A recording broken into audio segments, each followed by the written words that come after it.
Welcome to Roshni Media Group. We today have Aasif Mandvi with us, who needs a very little introduction. So we're going to ask him a few questions about his success and his life.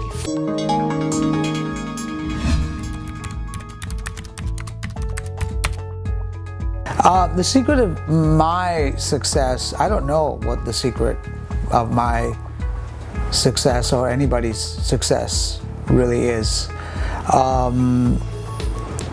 I guess mostly it's just doing what I felt passionate about, following, it's a cliche, but sort of following your passion or your bliss or whatever, but I think that's really, there's no real secret. I think it's more just finding something that you feel like you have a proclivity towards and finding something that you feel like you have an aptitude for, and I just kept doing it. I don't know if I ever knew that I was going to be successful or not successful, and I don't really actually even feel successful. I just sort of feel like I feel more successful than I was before, but I think the success is sort of such a weird thing, especially in this business, you're always sort of in this intermediate stage of like, oh, I'm looking at this thing, but I've achieved some things, but I have more things that I want to do, and all that kind of stuff. So, and as far as like other people, advice towards other people, I think just do the thing that you feel like you want to do. I mean, I don't know. I don't really have any, like, I did the one thing that I was good at doing. Mm-hmm. I was terrible at everything else. So I didn't really have a choice. Like, it wasn't like as if I was like, I decided that the best way for me to whatever is to be an actor. Like, acting chose me. Like, I never chose it. So I didn't really ever feel like, so if you feel that way, if you feel like this thing it's like falling in love, like it's not something you plan or anything, it just happens to you. And so I guess that's the secret, there's no other real, like, for me it's just about like what I fell in love with and went with that,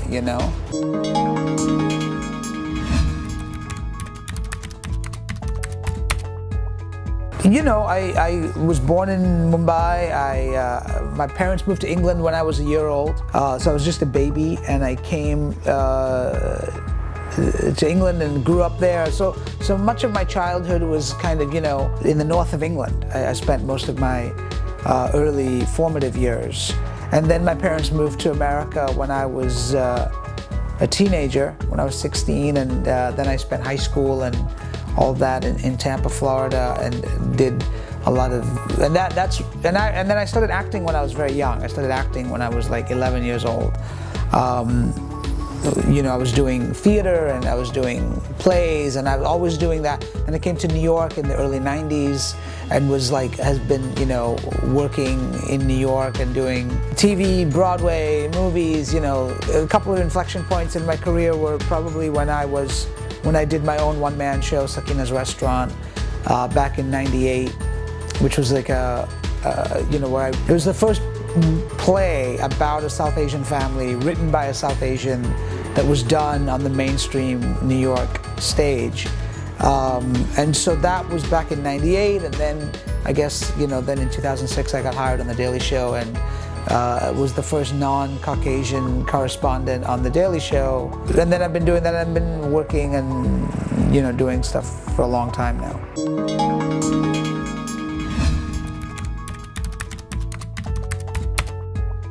What are the challenges? I mean, the challenges are varied, they go from, just being a brown person in a sort of an industry dominated by white people is a challenge in itself, and was a challenge in terms of creating a place for myself in that world, trying to like trying to have a voice in that world, and then finding out what that voice really is. I think that's the, and that continues to be the challenge of like trying to tell the story, trying to tell the, what is the story, like I talk about in my book, or I talk about in my one-man show, or in my movie, today's special that I made. Like all of the narrative is always the same, and it is always the same challenge, which is how to tell the story of the immigrant man in America, and how to tell the story of the Muslim American man, the South Asian American man, this, whatever that is in terms of into the culture with integrity, to tell that story with integrity, and I think that becomes the main challenge, and also like what it is to be a South Asian man in this culture. What does that represent, and what does that mean when the archetypes of cultural identity or masculine identity are, on one hand, you have the culture at large, which basically says this is how the sort of dominant culture, which says this is how you are a man, this is what it is to be a man. But you don't have access to that kind of masculinity because it is predominantly only for Caucasian, white people. Yes. And to be, especially in Hollywood, right? So you don't have any, you can look at Tom Cruise or whatever and be like, okay, I'm Tom Cruise, but then you're not really Tom Cruise because you're always reminded of the fact that you're brown. And then on the other hand, you have the South Asian identity, which is for most second generation South Asians is your father. And then in my case, my father was a shopkeeper who didn't know how to navigate between the culture and the language. So what identity of masculinity do you choose? Like, how do you define your own third sort of masculinity in that regard? And what is that? Without creating a false self and all that stuff. So,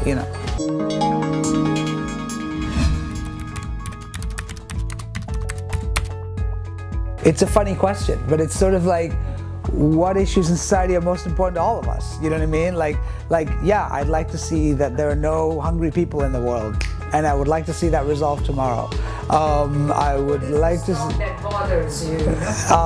I think that, I'll say this, for me personally, since I started on The Daily Show and my work on The Daily Show and stuff, I think that I've had a lot of,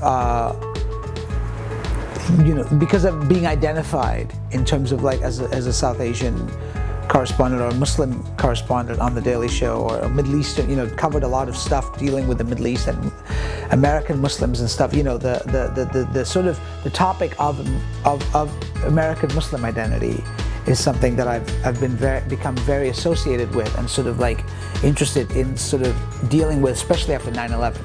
And sort of dealing with like, what does that mean, and what is that identity,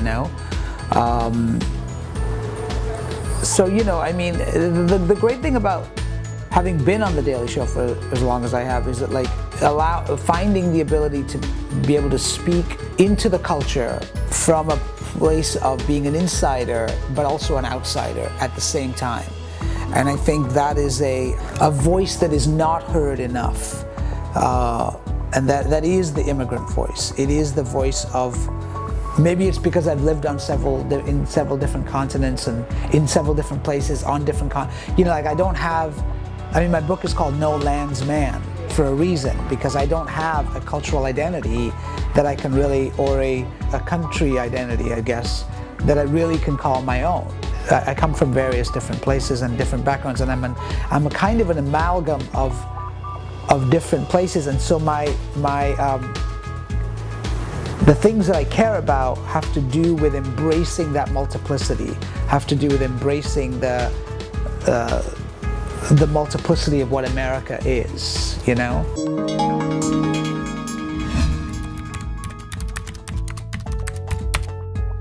What made me write the book, I think, was that I was asked to write a book, so that was one thing. I have always been writing. I was writing monologues, and I was writing, and I did a one-man show, and I was thinking about writing another one-man show, and I thought, well, I'll have these monologues that I will create, and then when I got the book idea that I offered to write the book, I thought, well, I can take the stuff that I've already written, some of the stuff I've already written, and turn that into more of a book form, and then expound on that. So that's really what I did, and I found in doing so, it took me a long time. I didn't write this book overnight. It took me, twice as long as I thought it would take. But it was kind of, I've always, while in the midst of doing everything else, I felt like I could always come back to this book and sort of explore my issues of identity, my issues of a place in the culture and a voice in the culture, and all these issues about race and identity and dislocation, all this stuff, in a humorous way, in a way of really exposing something about myself. And it felt very cathartic. It felt like a form of therapy in terms of writing the book. So I just kept doing it as a way to kind of just work out things psychologically and emotionally for myself, and eventually gave birth to this book.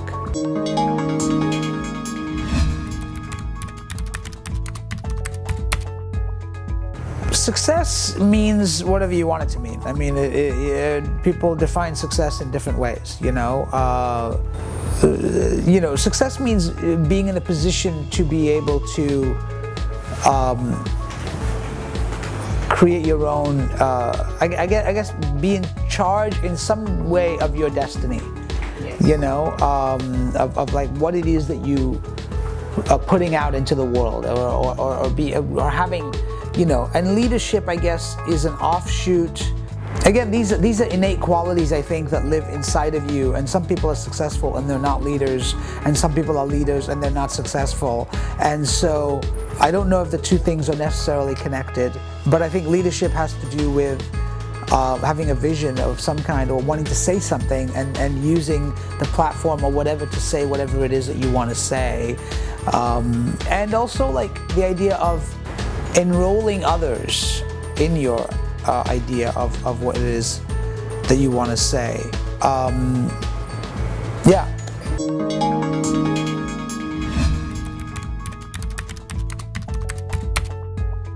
Role models is a difficult thing for me because I grew up, I've had many, I've worked with tremendously talented people. I've worked with I've had tremendous acting teachers and all of those things. I always feel like the theme for me has been kind of trying to discover what my place really is, and what that means. So, obviously I grew up watching American pop culture, and my role models were the great American actors that we all know. I also had role models in my family. My grandfather was a role model to me in some ways, in terms of his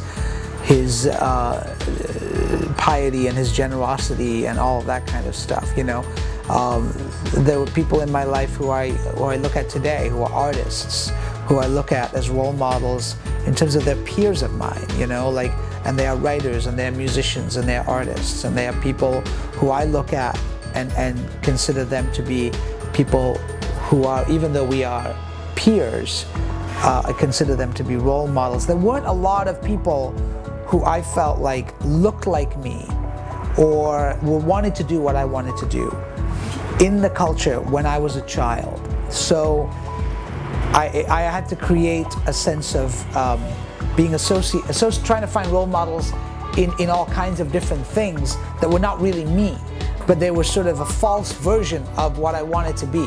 And so it is really, the journey is about finding the authentic voice and trying to get rid of the false identity, or to integrate the false identity into the authentic voice. And that becomes the quest. So many of my role models came out of a false idea of who I thought I was.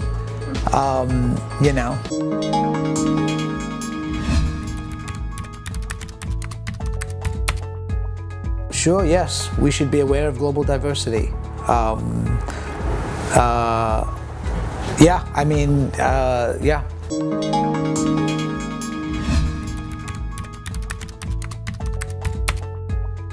Well, do you mean political involvement in American politics? Yeah, I mean, I think, look, I think that South Asians are one of the most educated, one of the wealthiest, most educated minority groups in North America. And I think that the more we become involved in the political dialogue, the more important it is. And it's not just the political dialogue, it is the cultural dialogue. This is what I think is sometimes missing in our culture, which, when I say our culture, I mean South Asian culture, is that we're very good at becoming wealthy, and we're very good at becoming quote unquote successful, and we're very good at even entering into the political dialogue. What we're not very good at is entering into the cultural dialogue and becoming cultural ambassadors as opposed to just political, or in terms of, like, being entrepreneurs or doctors or whatever, like all that stuff. But what I'm saying is that, like, what we don't have enough of is we don't have enough a creative voice, and we don't cultivate that and nurture that enough within our own community to create those voices that create what you're talking about, which is cultural global diversity, which is on some level is about putting a voice out into the world that resonates on a cultural level, through media, through art, through writing, through literature, through television, through films, and that's what I'm interested in, is the voice of the South Asian of the South Asian community on a cultural level in America.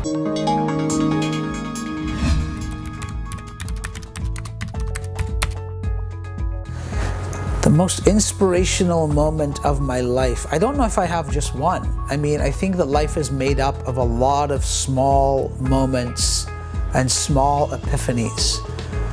There was no Siddhartha moment for me. There was no moment when I became Buddha, you know what I mean? There are, along the way,